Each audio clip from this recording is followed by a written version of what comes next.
ओम नमोर्यंताणं नमो सिद्धाणं नमो आर्याणं नमो वज्रायणं नमो लोहि सव्वसाहुणं। मंगलम भगवान वीरो मंगलम गौतम गणी मंगलम कुंद कुंदार्यो जैन धर्मोस्तु मंगलम। ओंकार बिंदु संयुक्तम नित्यं जायन्ति योगिनो कामदं मोक्षदं चैव ओंकाराय नमो नमः। अहोपकार जिनवरनो कुंदनो ध्वनि दिव्यनो जीन कुंद ध्वनि आप्या अहो आ गुरु काहननो तुझ ज्ञान ध्याननो रंग अमया दर्श रहो ओ शिव पद तक तुझ संग माता हाथ ग्रह। ये प्रवचन सार नाम का परम अध्यात्म शास्त्र है। आचार्य भगवंते માંગલિક કરી અને પ્રતિજ્ઞા કરી। પ્રતિજ્ઞામાં વિશુદ્ધ દર્શન જ્ઞાન જેમાં મુખ્ય છે એવું સામ્ય એટલે કે સમ્યક ચારિત્ર કે જેનું ફળ નિર્વાણની પ્રાપ્તિ છે એવું પ્રતિજ્ઞામાં કહ્યું। એ પ્રતિજ્ઞાના વિશુદ્ધ દર્શન શબ્દમાંથી આચાર્ય ભગવંતે જ્ઞેય તત્વ પ્રજ્ઞાપન ખોલ્યું। જ્ઞેય તત્વ પ્રજ્ઞાપનમાં પ્રથમ પેટા અધિકાર દ્રવ્ય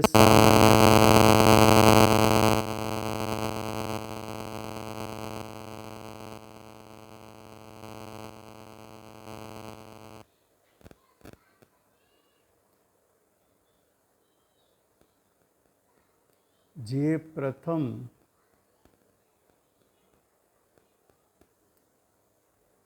જ્ઞેય તત્વ પ્રજ્ઞાપનમાં દ્રવ્ય સામાન્ય અધિકાર લખ્યો એનો અભ્યાસ કરવાનું ફળ વિશ્વના પદાર્થો પ્રત્યે ઉદાસીનતા, વૈરાગ્યનું જોર વધે, કર્તા બુદ્ધિ તૂટે, ભોગતા બુદ્ધિ તૂટે અને જીવ સમ્યક દર્શનની પ્રાપ્તિ કરે।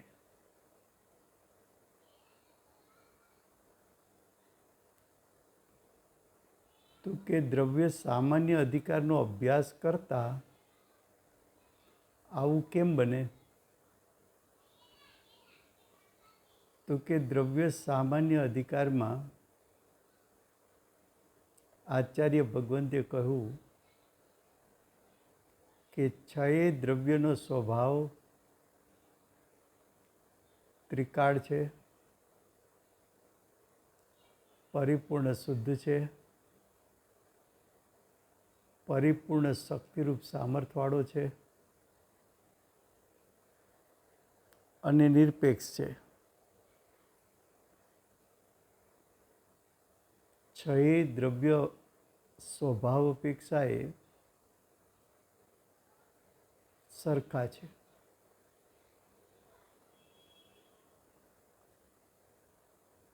છએ દ્રવ્ય છે ત્રિકાળ।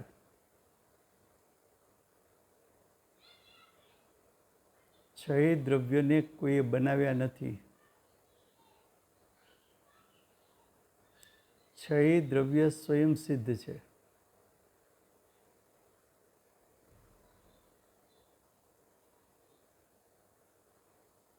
છ દ્રવ્યોમાં અનંત અનંત ગુણો છે. એક એક ગુણ એક એક સ્વભાવ છે. તો દરેક દ્રવ્ય અનંત સ્વભાવી છે. દરેક દ્રવ્ય અનંત ગુણાત્મક છે. દરેક ગુણ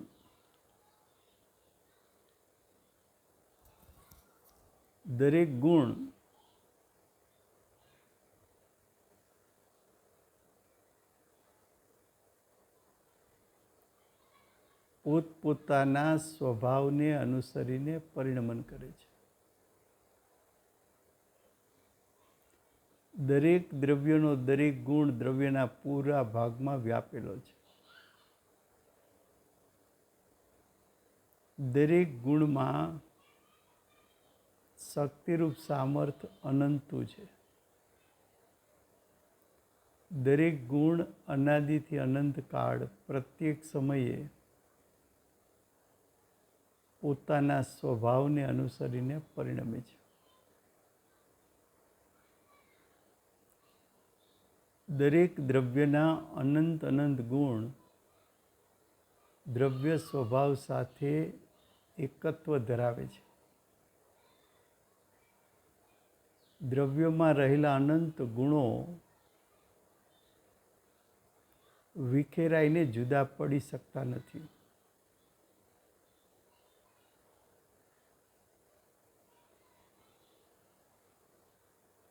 દરેક દ્રવ્ય પાસે પરિણમન સ્વભાવ છે. દરેક દ્રવ્ય પાસે પરિણમન સ્વભાવ ત્રિકાળ છે. દરેક દ્રવ્ય પાસે પરિણમન સ્વભાવ હોવાને કારણે પ્રત્યેક દ્રવ્ય અનાદિથી અનંતકાળ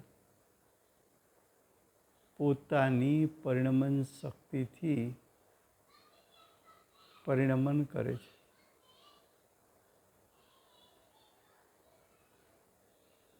દરેક દ્રવ્યનું પરિણામ ક્ષણિક છે, અનિત્ય છે,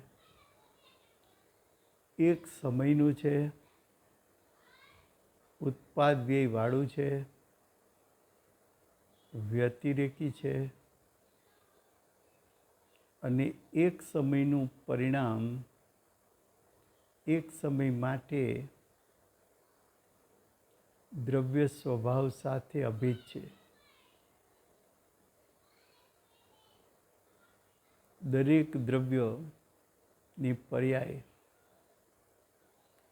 પોતપોતાના દ્રવ્ય સ્વભાવને અનુસરીને પરિણમે છે.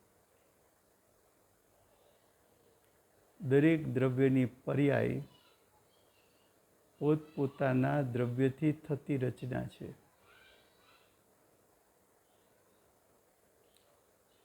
દરેક દ્રવ્યનું શક્તિરૂપ સામર્થ્ય પોતપોતાની પર્યાયમાં વ્યક્ત થઈ શકે છે. દરેક દ્રવ્ય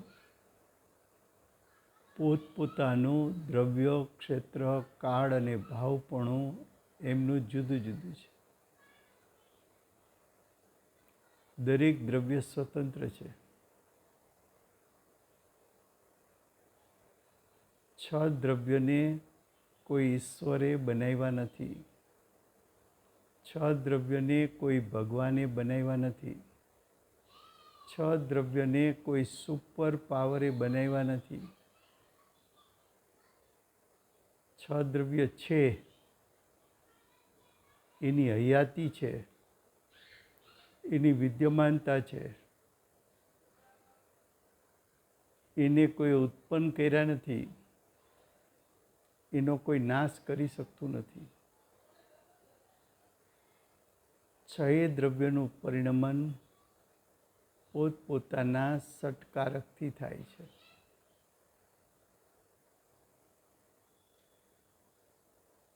દરેક દ્રવ્યનું પરિણમન પોતાના સટકારકથી થતું હોવાથી સ્વતંત્ર છે, સ્વાધીન છે. એને પરના અવલંબનની જરૂર નથી. દરેક દ્રવ્યમાં અનાદિથી અનંતકાળ પરિણમવાનું શક્તિરૂપ સામર્થ્ય રહેલું છે.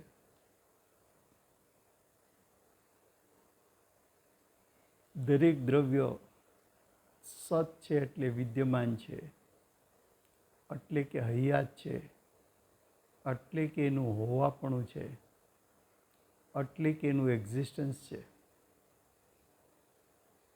દરેક દ્રવ્યનું સત દ્રવ્ય ગુણ પર્યાયમય છે. દરેક દ્રવ્યનું સત ઉત્પાદ વ્યય દ્રવ્યાત્મક છે. દરેક દ્રવ્ય પ્રતિ સમય પૂર્વ પર્યાયને ત્યાગે છે, ઉત્તર પર્યાયને પ્રગટ કરે છે અને કાયમ ટકે છે.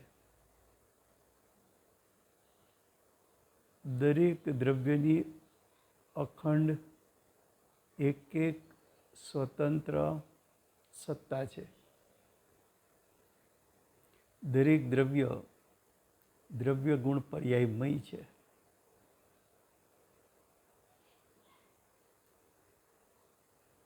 દરેક દ્રવ્યનું ઉત્પાદ વ્યય દ્રવ્યપણું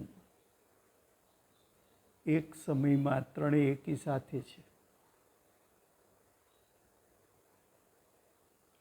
પર્યાય વર્તમાન વર્તી પર્યાયનો કાળ એક સમય છે.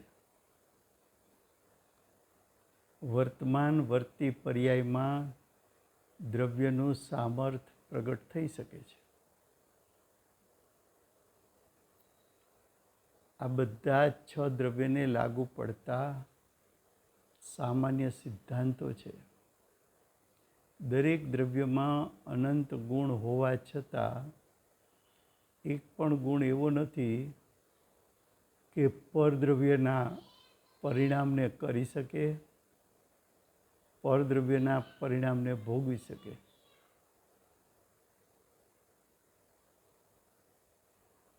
જ્યારે જીવ આચાર્ય ભગવંત પાસે, ગુરુદેવ પાસે, બેનશ્રી પાસે છ દ્રવ્યને લાગુ પડતા સિદ્ધાંત સમજે તો એને એટલો ખ્યાલ આવી જાય કે જો વિશ્વના દરેક દ્રવ્યો ત્રિકાળ છે, કોઈએ બનાવ્યા નથી,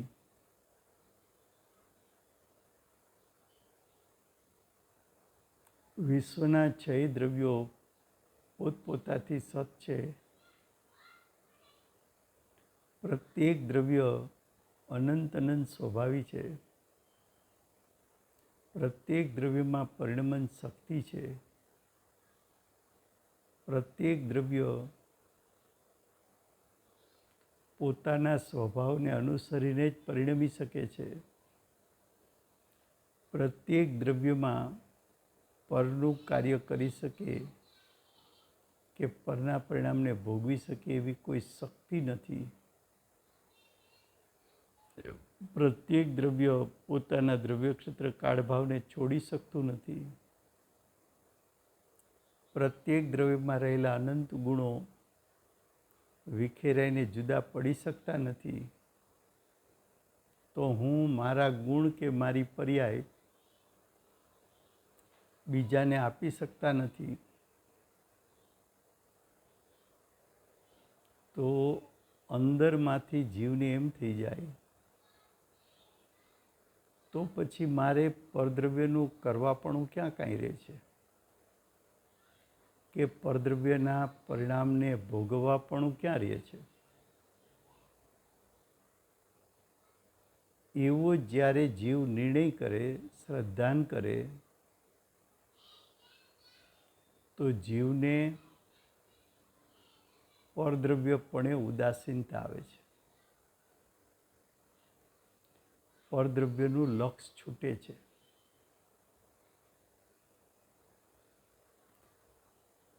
પરદ્રવ્યનું લક્ષ છૂટતા, ઉદાસીનતા આવતા જીવને જ્ઞાયક સ્વભાવનો મહિમા આવે છે. જીવનું લક્ષ હવે જ્ઞાયક સ્વભાવ તરફ વળે છે. પુરુષાર્થનું જોર વધતા જ્ઞાયક ગ્રહણ થતા જીવના અભિપ્રાયમાં રહેલું કે હું પરનું કાંઈ કરી શકું કે પરને કાંઈ ભોગવી શકું, એ અભિપ્રાય છૂટી જતા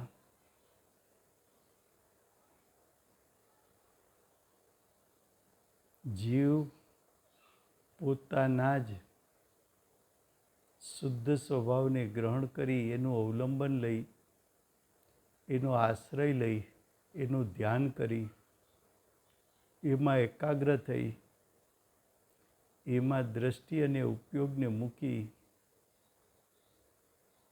જીવ પોતાના જ્ઞાયક સ્વભાવને ગ્રહી લે છે. એ જ સમયે જીવની દશામાં સમ્યક દર્શન પ્રગટતા જ્ઞાન ઉપયોગ સમ્યક જ્ઞાન રૂપે પરિણમે છે. તો દ્રવ્ય સામાન્ય અધિકાર દ્વારા આચાર્ય ભગવાન જીવને સમ્યક દર્શનની પ્રાપ્તિ કરાવવા માગે છે. સમ્યક દર્શનની પ્રાપ્તિ ક્યારે થાય? તો કે કરતા ભોગતા બુદ્ધિ છૂટે. કરતા ભોગતા બુદ્ધિ છૂટે ક્યારે? તો કે જ્ઞાયક સ્વભાવમાં હું પણ સ્થાપિત કરે ત્યારે. જ્ઞાયક સ્વભાવમાં હું પણ સ્થાપિત ક્યારે થાય? તો કે જીવ પરથી ઉદાસીન થાય, વૈરાગવંત થાય અને પોતાની દ્રષ્ટિ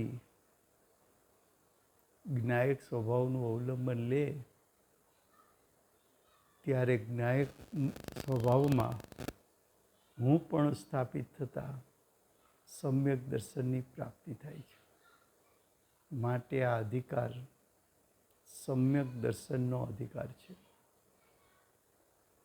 હવે આચાર્ય ભગવંતે જ્ઞેય તત્વ પ્રજ્ઞાપનમાં બીજો અધિકાર દ્રવ્ય વિશેષ અધિકાર મૂક્યો. ત્યાં ભેદરૂપ શ્રદ્ધાન કરાવવા માટે દ્રવ્યોના ભેદ પાડ્યા. 6 દ્રવ્યોમાં ભેદ પાડ્યા. એક જીવ છે, 5 અજીવ છે.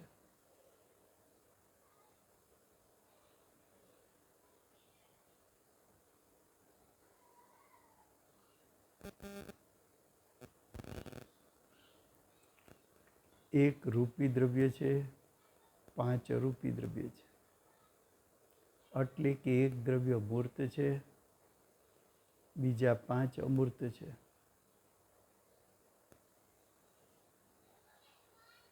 એક પ્રદેશી દ્રવ્યો છે, બહુ પ્રદેશી દ્રવ્યો છે. આકાશના 2 ભેદ કર્યા, લોકાકાશ, અલોકાકાશ. કાળ દ્રવ્યના 2 ભેદ કર્યા, નિશ્ચય કાળ અને વ્યવહાર કાળ.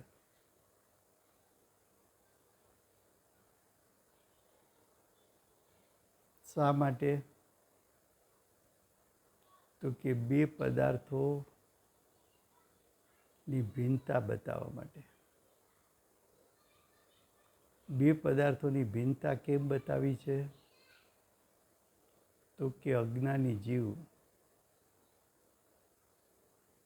મિથ્યા દ્રષ્ટિ જીવ અસમાન જાતિ દ્રવ્ય પર્યાયને જીવ માને છે. અસમાન જાતિ દ્રવ્ય પર્યાય એટલે એક જીવ છે, બીજું શરીર છે. જાતિ સમાન નથી. એક ચેતન, બીજું અચેતન. એક જીવ, બીજો અજીવ. એક રૂપી, બીજો અરૂપી. એવા અહીંયા બે પદાર્થ હોવા છતાં મનુષ્યપણાને એક પદાર્થ માને છે. કોઈને પૂછો જોઈ કે તમે જીવ છો કે શરીર? આવી વાત નહીં સાંભળી હોય ક્યારેય, તો થોડી વાર સામે જોશે, તમારી સામે જોયા કરશે. પછી બીજો પ્રશ્ન કરો જોઈ કે આ શરીરમાં વિચારક તત્વ છે એ કયું તત્વ છે?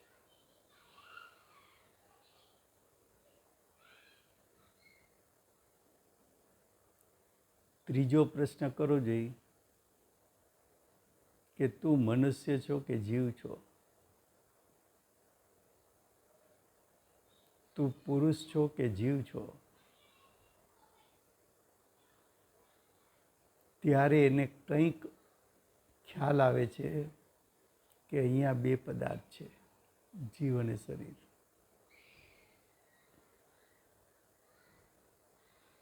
તો અસમાન જાતિ દ્રવ્ય પર્યાયમાં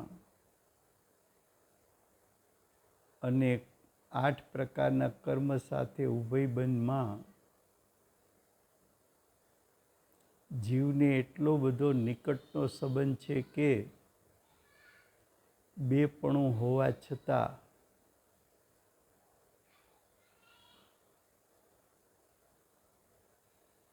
એકપણું માની બેસે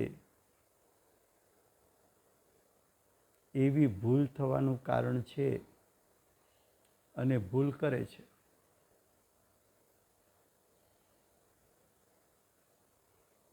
તો કે છએ દ્રવ્યને દ્રવ્ય વિશેષ અધિકારમાં પ્રત્યેક દ્રવ્યના અસાધારણ ગુણ દ્વારા પ્રત્યેક દ્રવ્યનું અસ્તિત્વ, હયાતી, એનું સતપણું ભિન્ન ભિન્ન છે. એ દ્રવ્ય વિશેષ અધિકારમાં આચાર્ય ભગવાન સિદ્ધ કરે છે. દ્રવ્ય વિશેષ અધિકારમાં આચાર્ય ભગવંતે કયો વિપરીત અભિપ્રાય છોડાવો છે? તો કે દ્રવ્ય વિશેષ અધિકારમાં આચાર્ય ભગવંતે નિમિત્ત કર્તાપણાનો અભિપ્રાય છોડાવો છે. અજ્ઞાની એમ માને છે કે નિમિત્ત ન હોય તો કાર્ય ન થાય.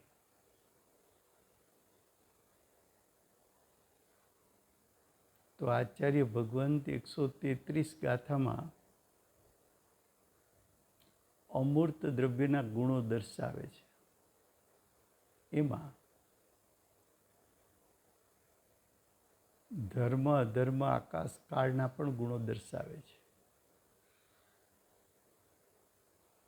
6 દ્રવ્ય વચ્ચે જેમ અનેક પ્રકારના ભેદ કર્યા, એમ એક ભેદ એ પણ કરવા જેવો છે કે જીવ પૂતગલ એમાં નિમિત્ત થવાની યોગ્યતા છે, પણ નિમિત્ત થવાનો સ્વભાવ નથી. જ્યારે ધર્મ, અધર્મ, આકાશ, કાળ એ 4 દ્રવ્યોમાં નિમિત્ત થવાનો સ્વભાવ છે. જો આ 4 દ્રવ્યોનું યથાર્થ શ્રદ્ધાન અને જ્ઞાન થાય, યથાર્થ શ્રદ્ધાન થાય તો સમ્યક દર્શન. તો કે આ 4 દ્રવ્યનું યથાર્થ શ્રદ્ધાન કેવી રીતે કરવું? તો કે 4 દ્રવ્યો એના અસાધારણ ગુણ એનો અભ્યાસ કરતા એવું શ્રદ્ધાન થાય છે કે આ 4 દ્રવ્યો સ્વભાવથી જ નિમિત્ત સ્વભાવી છે. જેમ કે ધર્મદ્રવ્ય એનો અસાધારણ ગુણ ગતિ હેતુત્વ. ગતિ હેતુત્વમાં 2 શબ્દ છે, ગતિ અને હેતુત્વ એટલે નિમિત્ત કારણ. તો ગતિમાં નિમિત્ત કારણ. તો ગતિ હેતુત્વ સ્વભાવ એ નિમિત્ત સ્વભાવી છે. એ જ રીતે અધર્મ દ્રવ્યો સ્થિતિ હેતુત્વ. સ્થિતિ એટલે ગતિપૂર્વક સ્થિતિ, હેતુત્વ એટલે નિમિત્ત કારણ. તો ગતિપૂર્વક સ્થિતિ એમાં નિમિત્ત કારણ.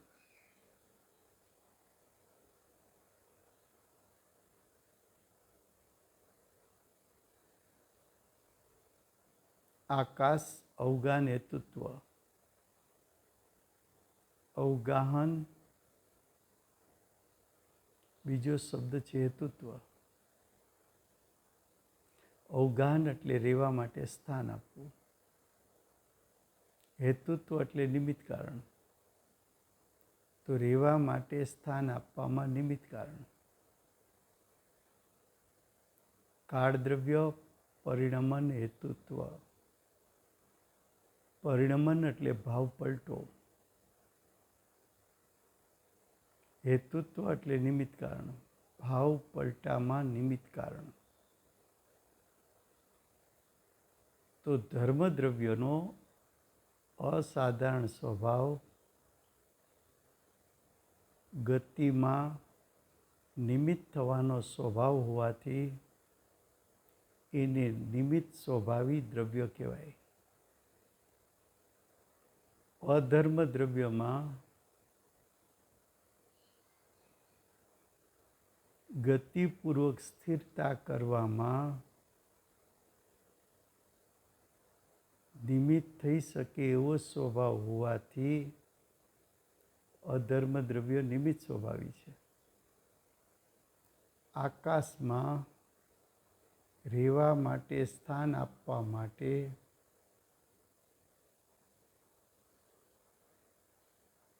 નિમિત્ત સ્વભાવ છે, માટે આકાશ પણ નિમિત્ત સ્વભાવી દ્રવ્ય છે.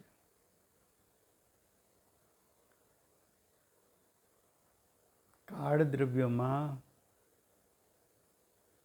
પરિણામ એટલે ભાવ પલટો, હેતુત્વ એટલે નિમિત્ત કારણ. ભાવ પલટામાં નિમિત્ત કારણ માટે કાળ દ્રવ્ય પણ નિમિત્ત સ્વભાવી છે. હવે આ એક નિમિત્ત સ્વભાવ છે 4 દ્રવ્યોનો, ધર્મનો, અધર્મનો, આકાશનો, કાળનો. એની તાકાત કેટલી? તો કે દરેક સ્વભાવ હોય એનું શક્તિરૂપ સામર્થ્ય બેહદ હોય, અમર્યાદ હોય, અનંતુ હોય, પૂર્ણ હોય, શુદ્ધ હોય, નિરપેક્ષ હોય, ત્રિકાળ હોય.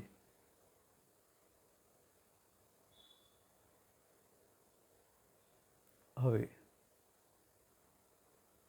ધર્મદ્રવ્યનું કાર્ય શું?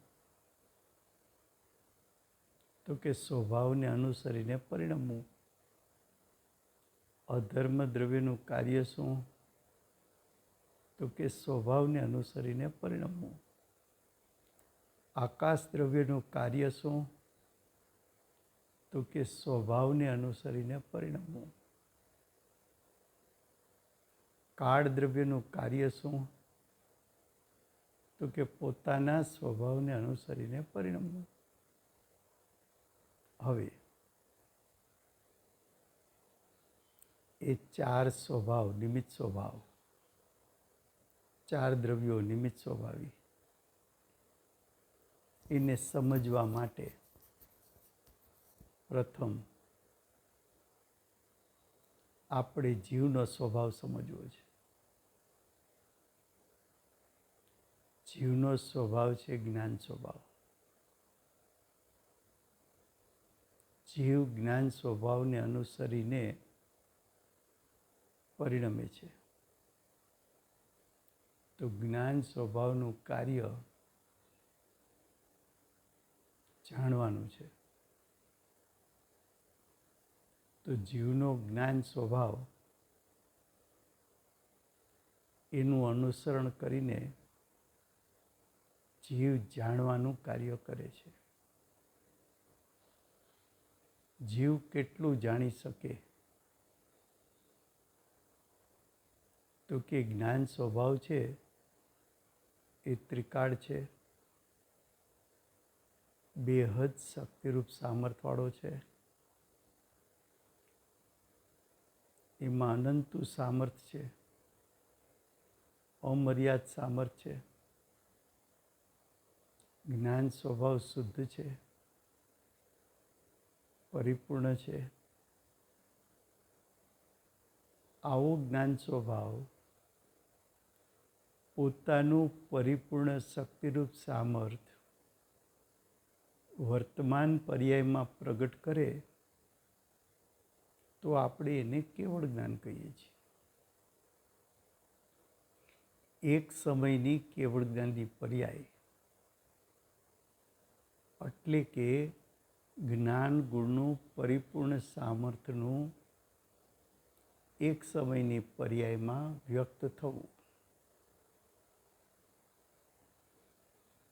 હવે એક સમયમાં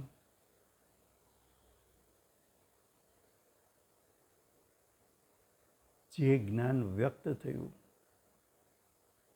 એ કાર્ય શું કરશે? તો કે જાણવાનું. કારણ કે જ્ઞાન સ્વભાવનું કાર્ય જાણવું છે. તો કે કેટલું જાણશે? કેટલું જાણશે? તો કે જ્ઞાનની માત્ર એક સમયની પર્યાય ત્રણ કાળ ત્રણ લોકમાં રહેલા જાતિ અપેક્ષાના છ દ્રવ્ય, સંખ્યા અપેક્ષાએ જીવ અનંત, ઉદ્ગલો અનંત આનંદ, ધર્મ ધર્મ આકાશ એક એક દ્રવ્યો, કાળ અસંખ્યાત, એવા એક એક દ્રવ્યોને અનંત અનંત ગુણ, એક એક ગુણને અનાદિથી અનંત કાળની પર્યાયો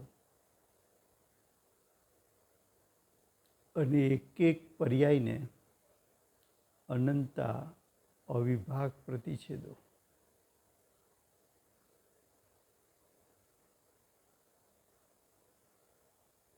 એવું આખું વિશ્વ, એમાં રહેલા છ દ્રવ્યો, એક એક દ્રવ્ય અનંત ગુણાત્મક, એક એક ગુણ અનાદિથી અનંતકાળ પરિણમન કરશે અને એક એક પર્યાયમાં અનંતતા અવિભાગ પ્રતિછેદ. એવા આખા વિશ્વને યુગપદ એકી સાથે સમુચય રૂપે અને પ્રત્યેક એક સમયમાં જાણી લે એટલી બેહદ તાકાત જ્ઞાન ગુણની એક સમયની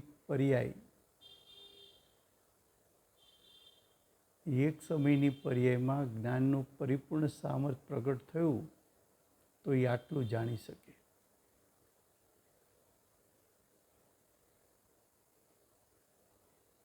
હવે એ ન્યાય જ્ઞાન સ્વભાવ આત્માનો સ્વભાવ છે અને આ તો આત્માના એક સ્વભાવની વાત થઈ. એવા તો અનંત સ્વભાવ. જેમ જ્ઞાન આત્માનો અસાધારણ ગુણ છે અને એનું પરિપૂર્ણ સામર્થ્ય શુદ્ધ વ્યક્ત થયું છે, એ શુદ્ધ વ્યક્ત થયેલું સામર્થ્ય એક સમયમાં જેની જાણવાની તાકાત છે, એ જ પ્રકારે એ જ ન્યાય ધર્મદ્રવ્યના અસાધારણ ગુણમાં લાગુ પાડીએ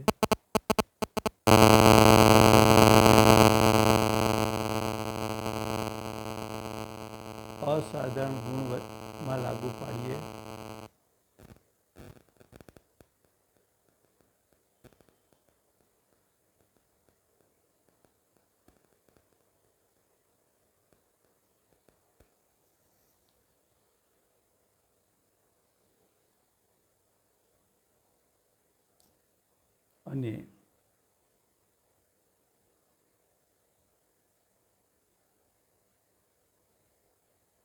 આકાશ દ્રવ્યના અસાધારણ ગુણમાં લાગુ પાડીએ ને કાળ દ્રવ્યના અસાધારણ ગુણમાં લાગુ પાડીએ તો એનો અર્થ કઈ રીતે કરી શકાય? તો કે ધર્મદ્રવ્યનો અસાધારણ ગુણ ગતિ હેતુત્વ છે. ગુણ હંમેશા પરિપૂર્ણ હોય છે, તો ગતિ હેતુત્વ ગુણ પરિપૂર્ણ છે. એનું શક્તિરૂપ સામર્થ્ય ગુણનું અમર્યાદ ને બેહદ હોય છે. તો ગતિ હેતુત્વ ગુણનું સામર્થ્ય અમર્યાદ અને બેહદ છે. ગુણ પોતાના સ્વભાવને અનુસરીને પરિણમે છે. તો ગતિ હેતુત્વ ગુણ પોતાના સ્વભાવને અનુસરીને પરિણમે છે. ગતિ હેતુત્વ ગુણ શુદ્ધ છે. એનું પરિણમન પણ અનાદિથી અનંતકાળ પરિપૂર્ણ શુદ્ધ છે. હવે જો ગતિ હેતુત્વ ગુણનું પરિણમન શુદ્ધ હોય તો, પરિપૂર્ણ શુદ્ધ હોય તો ગતિ હેતુત્વ ગુણ પોતાની પર્યાયમાં પોતાનું પરિપૂર્ણ સામર્થ્ય વ્યક્ત કરે છે એમ નક્કી થાય. હવે એવું જો પરિપૂર્ણ ગતિ હેતુત્વ પોતાનું સામર્થ્ય વ્યક્ત કરે તો ગતિ હેતુત્વ ગુણની એક સમયની પર્યાય એનું કાર્ય શું? તો કે એનો સ્વભાવ તો નિમિત્ત થવાનો છે, તો એનું કાર્ય પણ નિમિત્ત થવાનું છે. તો ગતિ હેતુત્વ ગુણ કોની નિમિત્ત થાય? તો કે ગતિ હેતુત્વ ગુણનું એક સમયની પર્યાય વિશ્વના અનંત જીવો, અનંતાનંત પૂતગલો માંથી જેટલા જીવો અને જેટલા પૂતગલ પરમાણુઓ એકી સાથે ગતિ કરે એ સર્વને એની ગતિમાં નિમિત્ત થઈ શકે એટલું જ શક્તિરૂપ સામર્થ્ય ધર્મદ્રવ્યોમાં છે. જો ધર્મદ્રવ્ય ત્રણેય કાળ છે, ત્રણેય કાળ એનો ગતિ હેતુત્વ ગુણ છે, ત્રણેય કાળ ગતિ હેતુત્વ ગુણનું કાર્ય જીવ પૂતગલની ગતિમાં નિમિત્ત થવાનું છે,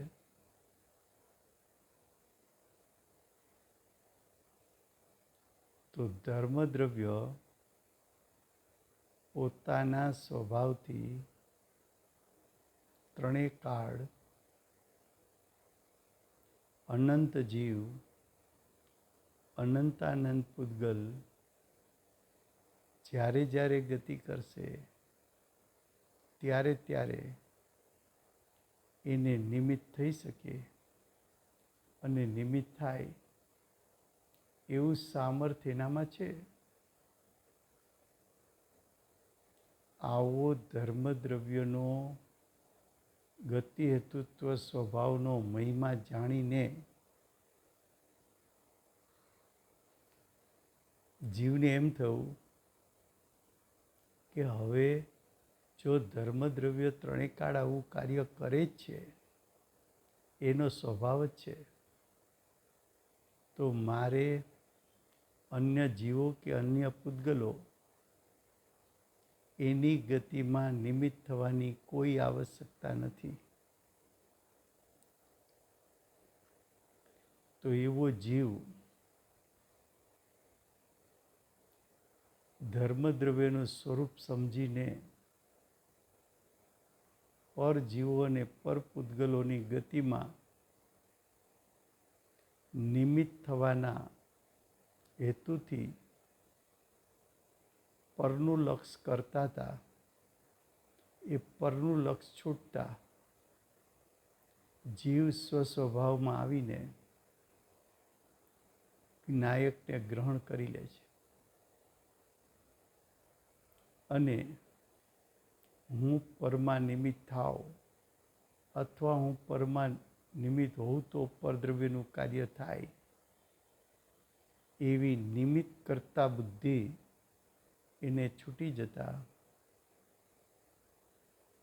એ જીવ સમ્યક દર્શનને પ્રાપ્ત કરે છે. બીજા 3 દ્રવ્યોની વાત નેક્સ્ટ સ્વાધ્યાયમાં આવશે. સમય થયો છે.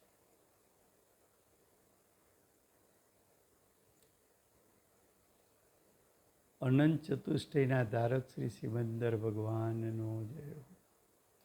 કળીકાળ સર્વજ્ઞ શ્રી કુંકુંદાચાર્ય દેવનો જય હો. શાસન ઉપકારી પરમ કૃપાળુ શ્રી સદગુરુ દેવનો જય હો. પૂજ્ય ગુરુદેવનો મહિમા બતાવનાર પ્રસમમૂર્તિ ભગવતી માતનો જય હો. અષ્ટ જીનવાણી માતનો જય હો. પરમ દિગંબર જૈન ધર્મ